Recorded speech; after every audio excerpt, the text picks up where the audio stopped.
Yeah, there's a great delight in coming back to a place where someone went to college. How many of you go to Nalsa? Um, I was part of the first batch, the second batch when I was here. And this building didn't exist, and I realized today that about 20% of the people that are at Nalsar remember me as like a version of myself I don't remember. So it's really nice to come back, and it's particularly nice to come back and teach because this is the first class I ever taught. Before I became a professor, I taught at Nalsar for a year in 2006. And this was the class where I taught my first legal methods class. So it's like really cool to come back here, but to come as an old person, which feels like weird. But I'm so glad to be here. And so I'm really sorry for all the ways in which you've had to travel and get here. But I'm also delighted that you're all here and you want to learn about gender. I've read some of your notes. I obviously don't know your names yet. I'll probably not remember all of your names by the time this is over. 4 days together. But I guess we should start with a few introductions. I am probably obvious. Come on in. Sweta Balakrishnan. I use they them pronouns. You can call me Professor Balakrishnan or Bala. I'm fine with either. Just don't use my first name. I don't really identify with it that much anymore. Professor Mukherjee, do you want to introduce yourself? Well, I think I'm known to a fair number of the people here as the person who taught them LM. That's right. In this classroom, though. I've given up on my preferred pronouns because it's a battle that's just too tiring, I think, in the Indian context. No, yeah, and if you slip, I'm not going to correct you, yes. But I just want you to know what my pronouns are. Generally, one lands in the sort of end this crap side of the thing. So it's fine. You can refer to me by any pronoun, but in general, I prefer gender neutral language. This is an alumni reunion of sorts. No, we were never in college at the same time. Yeah. So this is the first time I'm meeting Professor Mukherjee. I know we've taught LM at different points at different things, so it's a very weird sort of situation. Yeah. But yeah, I have never taught anything gender related in my life before because it's too, as I was saying to Professor Balakrishnan, it's too raw and unresolved in my head for me to be able to talk about it in any, it makes me feel far too vulnerable to be able to do it in any kind of depth. And so, in a certain way, this is my exercise in forcing myself to confront things that I also have trouble talking about. And yeah, so I'm learning with you in that sense. And I have just the opposite, which is I feel like I've made a career out of being vulnerable. So the last 20 years, everything I write starts with a story that is probably too vulnerable. And I think that's why we're starting with the Patricia Williams piece that I shared, right? What does it mean to write vulnerably? What does it mean to think about your story as important in a gender narrative? Are you all in law school? I'm just trying to get a sense of the room. Are you all law adjacent? No, you seem to be nodding at look. Is that a yes? You are, but you're not in law. What are you in? My master's in geography, psychology, economics, and later on I pursued like multiple degrees. So law is not the your main. I did study rights to a part of that. Not it. Okay, great. Shame. We're still just doing introduction, so don't feel like you're joining me. But the rest of you've all done some amount of legal reading and writing. Okay, great. One other participant who is not law at all, but they will be joining tomorrow. They'll be joining tomorrow. Okay, great. I started teaching this class. I made this class called Guilt about 10 years ago because I was really frustrated with how gender was taught in law schools, like not just here, but in general. Those of you that have taken a gender class, it's often around able-bodied, cis, upper class, upper caste, in the Indian context, or like it's either thinking about rights in a very specific context and a kind of savior mentality towards everything else. And it was really frustrating to read these accounts.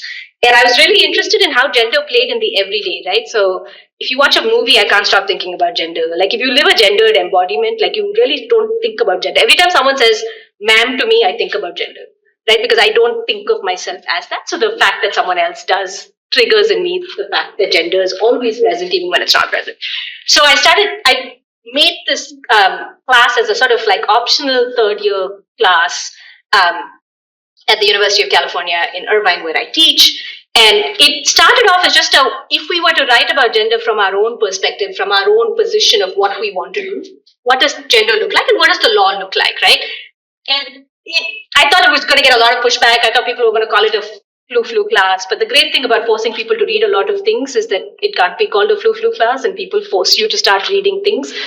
And so I started this as an experiment. I was really curious about if we all started with our own stories, how would we think of gender and how would we think of law? That's the project. That's what we're doing for the next 5 days, right? So I don't care if you've read Judith Butler. I don't care if you know about queer theory. In fact, I'm agnostic about whether you know any of the words that I'm using.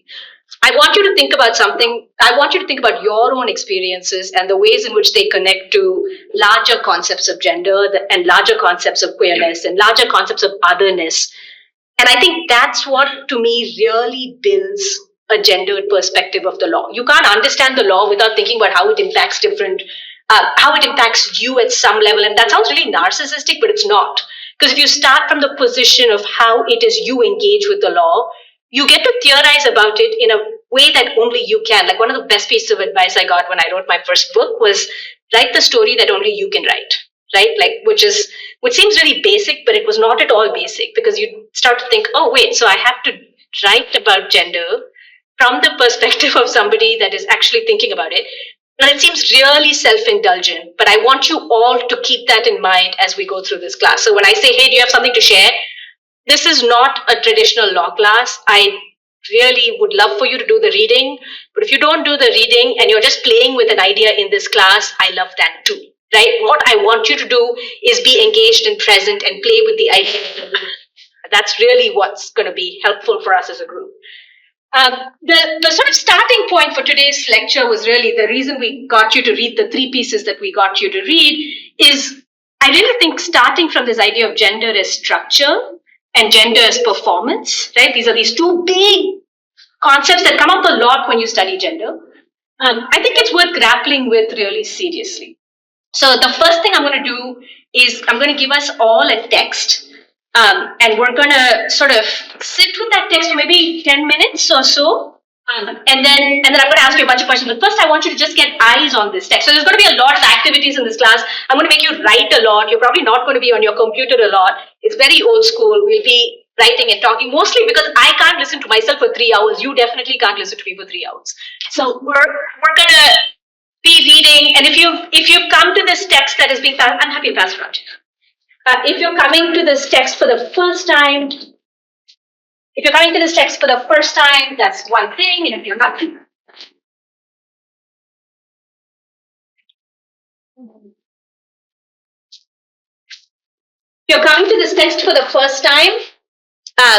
it doesn't matter. It really doesn't matter whether you've read this text or not. I want you to read it. I want you to think about what it's saying. Close read it. The position of the camera makes it very awkward for me to be waltzing around. It's at all points. You know, the instruction says the cameraman must pan the camera to follow. Highly think of narcissism. It's quite extensive. Wait, does everyone have one of these? Okay, great. So get your eyes on this. Let's take 10 minutes to really read it. If you have devices in front of you, close it. Not because, if you need it, you need it. Nothing I say is a rule. It's always a recommendation. I don't hold hierarchy pretty seriously. So if you really need your computer in front of you, please have it on. It doesn't need to be taken as a rule.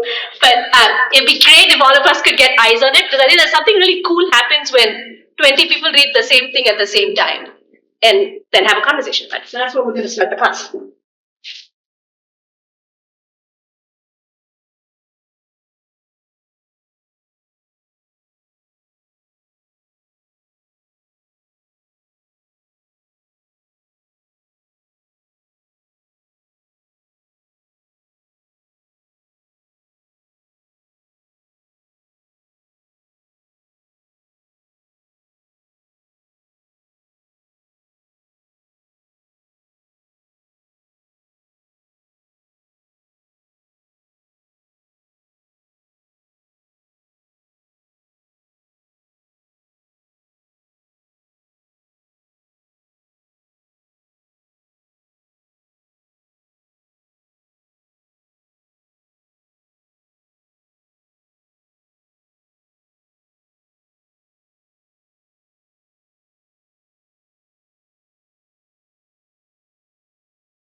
You still have about 7 minutes, but what might be good is to start underlining or circling words that seem like you're not quite sure what they mean, or you have an idea what they mean, but you're not fully convinced of what it is. What do you think just start to get a feel for what are the important words in it, or what do you think could be important words in it?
I see pens coming down, so if you're going to need a little bit more time, but maybe we should start the discussion.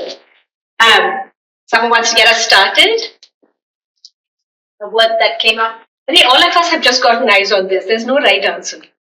Like you could just say city and it'll be the right answer. You look like you almost want to talk. You might as well just talk and get it over with. Something I see recurring with different forms of it is word. Word, yeah. Word magic, undoing words beyond the power of word. Yeah, there's a theme of words. There's a theme of word. To me, it reflects like knowledge, and then my reading of the text is that because the priests have that sort of pedestal of power, they're creating what is legitimate and not legitimate knowledge.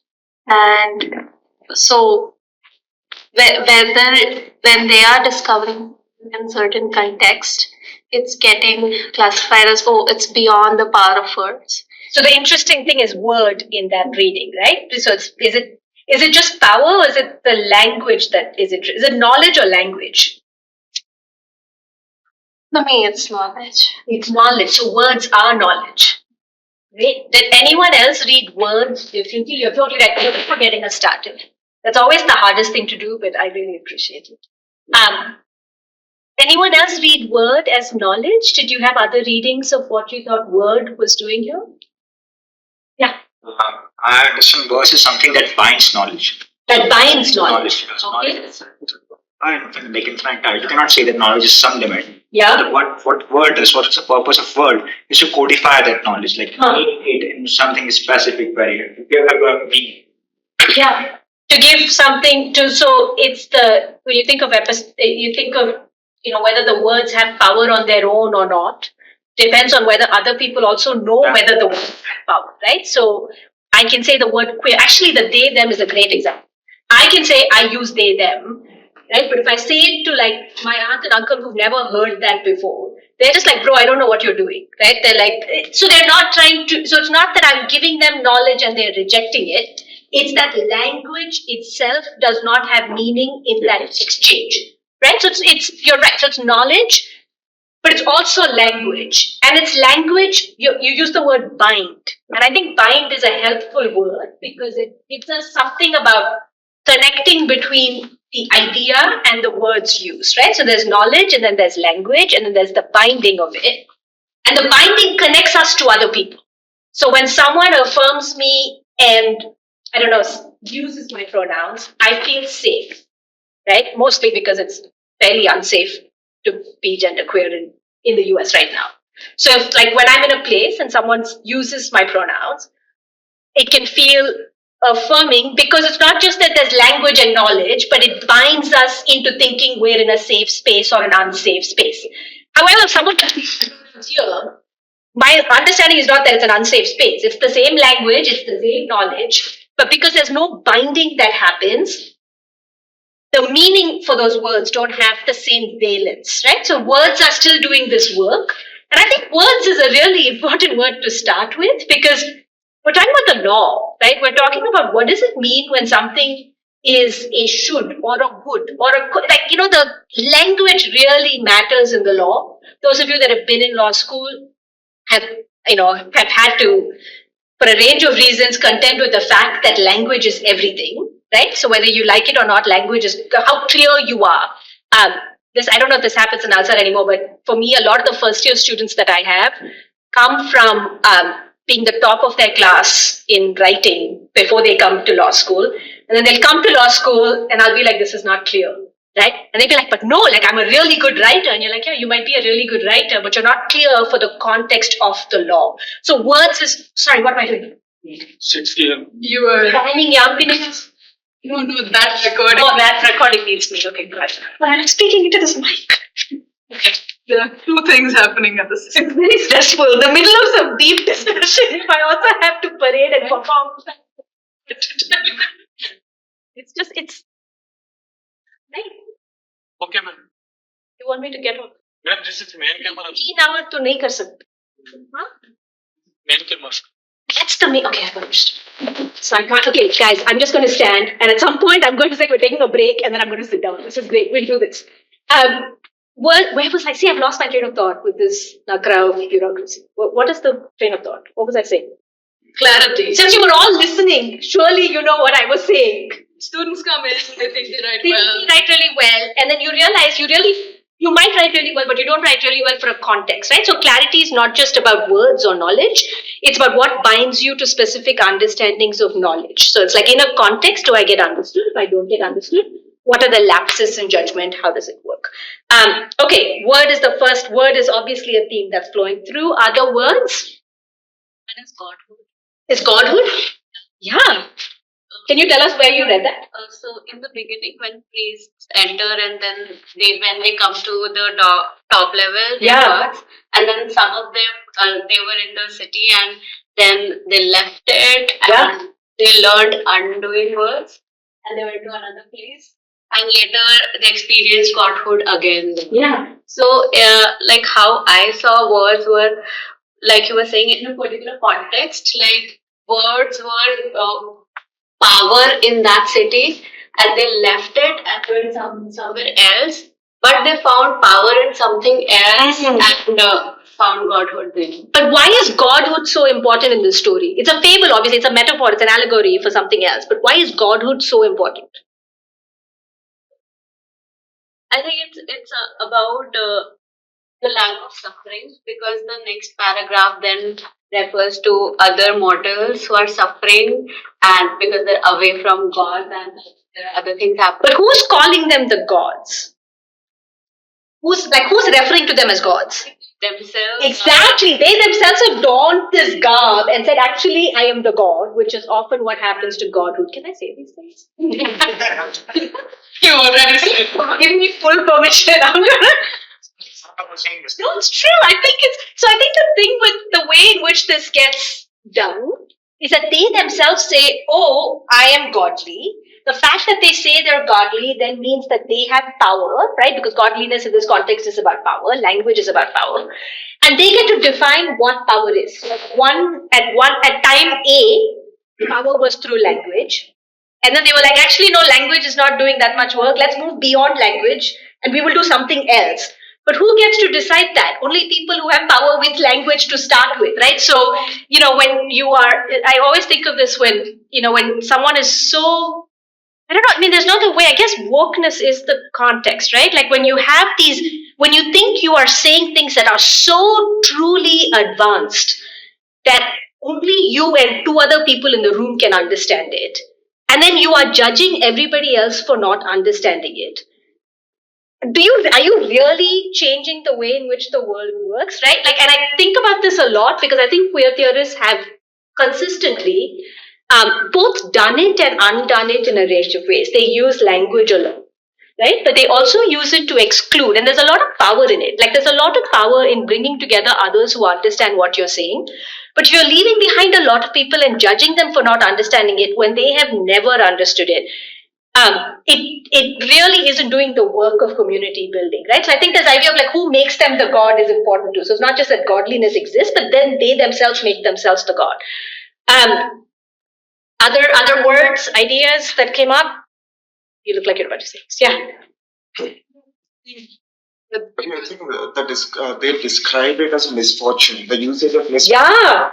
Describing it as a misfortune, neutralizing the phenomenon, not. That's a great point. The suppression or oppression that might have been present there, but describing it in neutral sense, they're actually taking away their responsibility and also saying it's your misfortune. There's nothing larger picture in the larger picture, nothing else.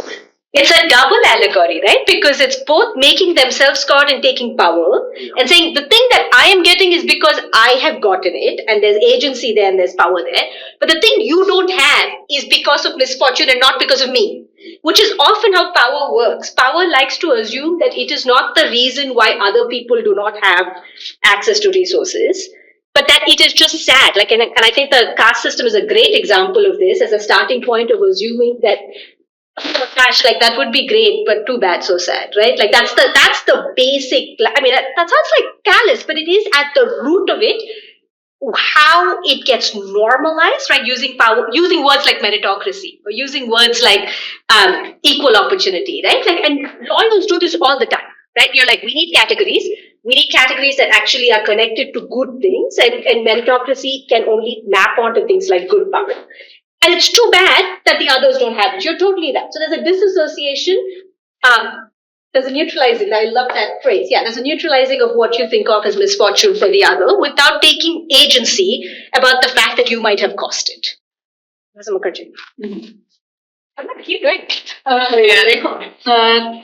think for me, the language of play is interesting because it seems to be used in a very sort of, it's sharp. It is that so much of what the gods do is in a certain sense play. And I'm thinking of, judges at the highest level, sort of the navel gazing that happens, the way in which it is play with language in a variety of different ways. Make merit judgment. This 20 pages. Oh, yeah, please. But I mean, the hearings were also their own. That's what I mean. But also play. Right. of like, let me engage you into thinking that I am giving you a thing. We're talking about the superior judgment and like how it was a really long hearing, and like for those of us that listened in the room, it seemed like there was something coming, and the way in which it didn't come was like, wait, was I felt gaslit. I sat there and I was like, did I hear this wrong? I was like, I've been teaching for 20 years. It's not like I knew where this analogy was going, and it didn't go there. Right? That's play. Yeah. Which is a kind of play. Gets to play. Who gets to play? And what are they playing with? Yeah. It sounds very like they are playing inter se, but in fact it feels like they are playing with those who don't get to play. Yeah. Adding on to what Professor said, I think this term tired of this sport. And Yes. Yes. meaningless. Yeah. It's just It's like a game to them. yeah. Making something as important and then denouncing it as meaningless. Just according to their own will. Yeah. Without repercussions. Totally. And also being able to say something is important or not is also power. Exactly. Right? So the minute you say, oh, I'm not going to care about words, right, is also coming from a standpoint of having power. Because some people can't afford to say that. Right? Like decisions get made for some people all the time. So the people who can even feel it are embedded in having a certain kind of power. So the fact that they could say, oh, this is boring to me, is in itself power, right? Like this idea of leisure, like feminists have spoken about how at the core of leisure is class. Anyone that can do leisure for pleasure and talk about it is also talking about class without talking about class, right? So in the same way, so the fact that they could move away from it is in fact, you're totally right. Like it dovetails really nicely to this idea of play. Yeah. I think something that carries on from that idea is the very last line, which Yes, I was hoping we'd get there. they thought were lifelines meant for them. But then again, Who's the them? How did you read the them? yeah, the them are people in this case, when it points to drowning mortals. Yes. It is somebody who's feeling that, these anchors are dangling down, will do something for them. Yes. But here, the entire point of them reaching there is to become gods once more. So it's not like it's actually there for them. Totally. I think that sort of carries on from this idea. And it's the sort of the last line of the not the penultimate para, but the para before it. They let down their anchors, the plumb lines of their reality, and experienced godhood once more. So they put down the anchors to say, aha, like I have become a Raja, right? Like, but the people in the deep blue sea can see this thinking, oh, I think that's coming for me, but it's not really for them, right? Like the lifelines, the only way they can feel superior about putting down those anchors is if they've lulled themselves into thinking that the anchor was for other people. Right? Like there's an entire human rights complex that assumes this on behalf of other people. And tomorrow's reading, so the Kapoor reading that you read tomorrow, really tries to interrogate this. It's just like, even as lawyers that are progressive, even as lawyers that do good things, how much of it is actually for the people we're doing it for, right? And is that ever escapable? Is anything really an altruistic act, right? Is anything ever truly selfless? Can we put down anchors that are truly genuinely for only the people under without thinking, is this going to make me a god? And like that's a hard ethical question. Like that's not an easy question to answer, but it's an important question to put on the table. And I'm so glad you brought that, because to me, this entire conversation dovetails to that last line, which is all of this is not about anyone else. It's about them feeling godly. And the people who have access to that godliness is hardly ever the people who feel it. Other words, thoughts? Yeah. The line where they said the city appeared as a mere shimmering illusion. Yeah.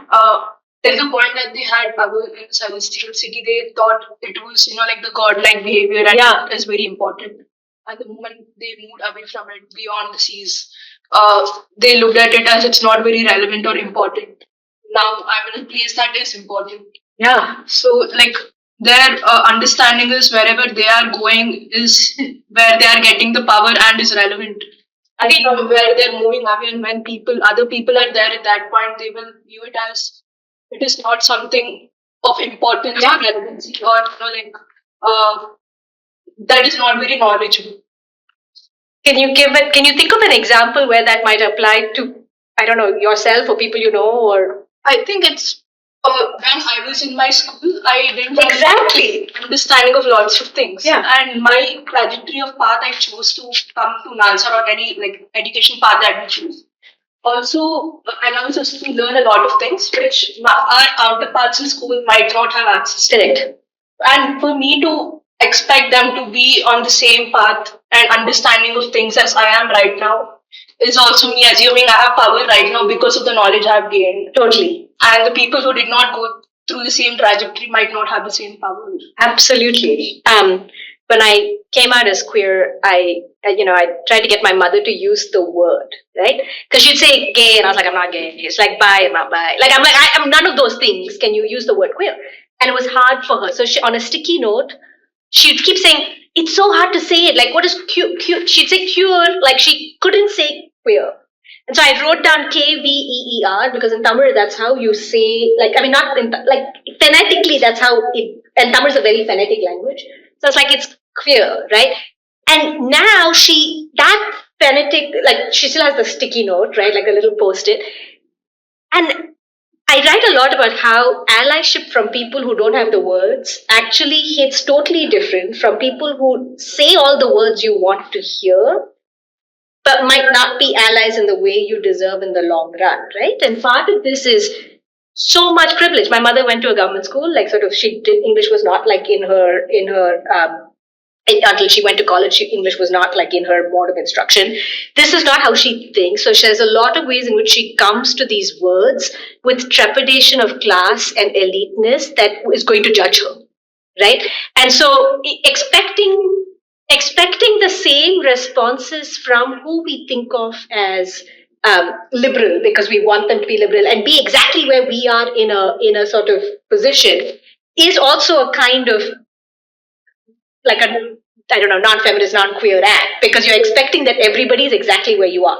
That's why the Patricia Williams piece is a great place to start the class like this, right? Because positionality really matters, right? All of us have got very specific positions. We all left school at a certain time. We went to college at a certain time, whatever it is, right? Like all of us have our own stories. And hopefully in the course of the next 5 days, we're going to learn more about each other's stories. But that trajectory requires that you recognize other people might not have the words you have, and they might not have the power relation to it that you have. The other example I'm thinking of is how when you finish going to an elite place, you can dismiss it. Right? Like I was on the wait list when I got into Nalsar.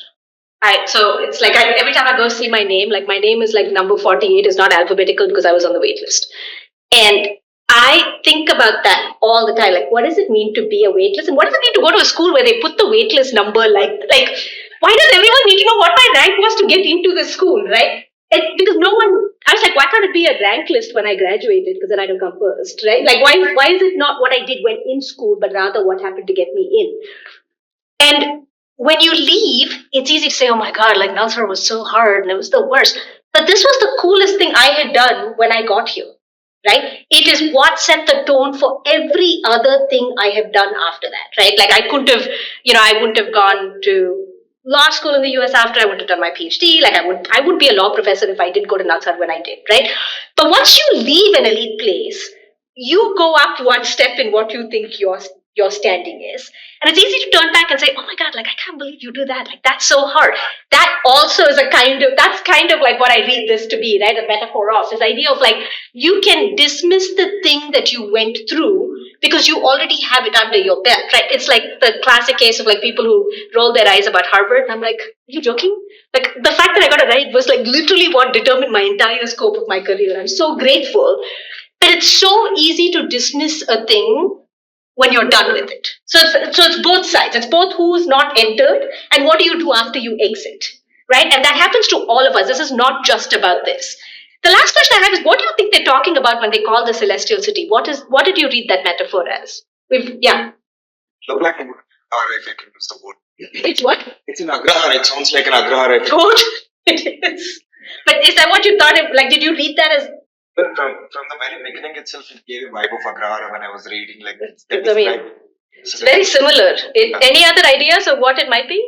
You said judicial academy. I mean, you said it could be For me, I justice system. Is really a statement on scholarship itself. It is a statement on scholarship, which is another Correct. Other ideas? What do you think celestial city? It could be anything really. I mean, I'll tell you what it is in a second. But How do you read it before I tell you what the logic of this is? I think mine was also similar to Anandita, like how we look at theories. So like Celestial City was one theory, and then when they went to Deep Blue Sea, it was another theory. You're positivists, and you can see the crits breaking off because they're sick of the way the words are used. I mean, that is what it is. Literally. Yeah, it literally know.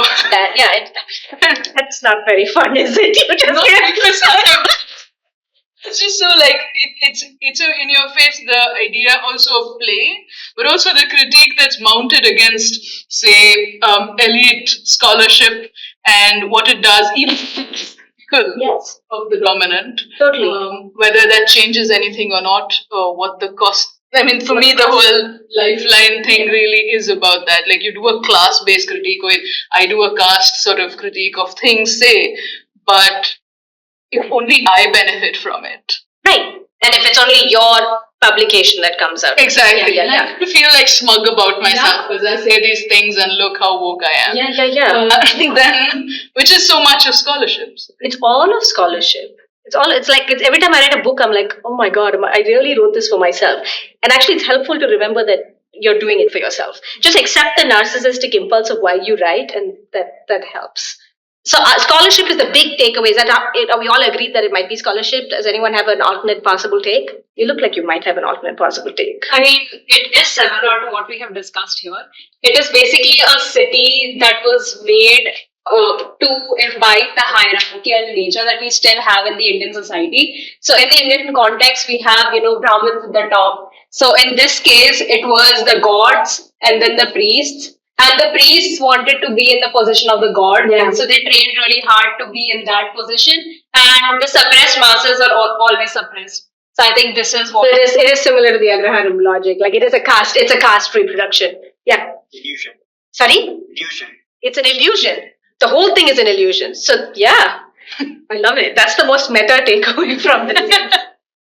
That gives a ladder to like change, but with the caste system, you don't have the ladder. What's the ladder here?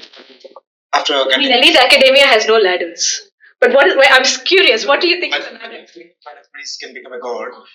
You're climbing up. So there's possibility of social mobility rather than ascribed status that doesn't move. Yeah. But there's like one thing I noticed that when the priests left the city and they were going, so they put on the garb of pilgrim. Yes. And even the searching again. mortals are still different. They don't like turn into mortals and go. So even then, they are pure and sacred and search of the truth. mobility between the mortals and the priests is still not present. Yeah. And maybe within the priests, they are able to have. So there is mobility, but only for those that are already at the top of the hierarchy.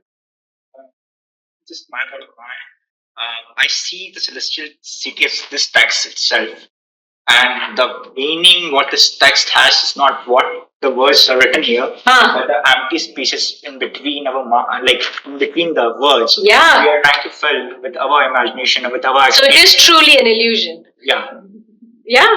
I think I love starting this class with this, and I do it every year, and I've done it for 10 years now. I think every time I read it, I find different words interesting. Every class I teach it, different people come with it for different things. But I think who do you think wrote it?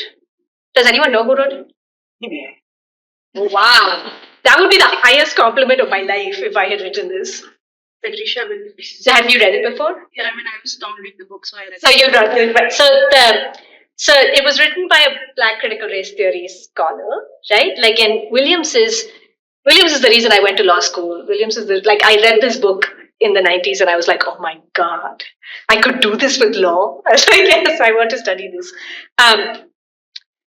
So she's writing precisely about this turn in critical legal studies. So critical legal studies was when very elite, mostly white professors said, "Hey, we're not going to do doctrinal law anymore. We're going to start doing theory. We're going to start talking about inequality." And so they started creating new words, and they created this whole new thing that says, we're going to critique the law school, right? So we're going to talk about how there's hierarchy in law school. We're going to talk about how there's problems in law school and how legal education and legal institutions are inherently dogmatic and problematic.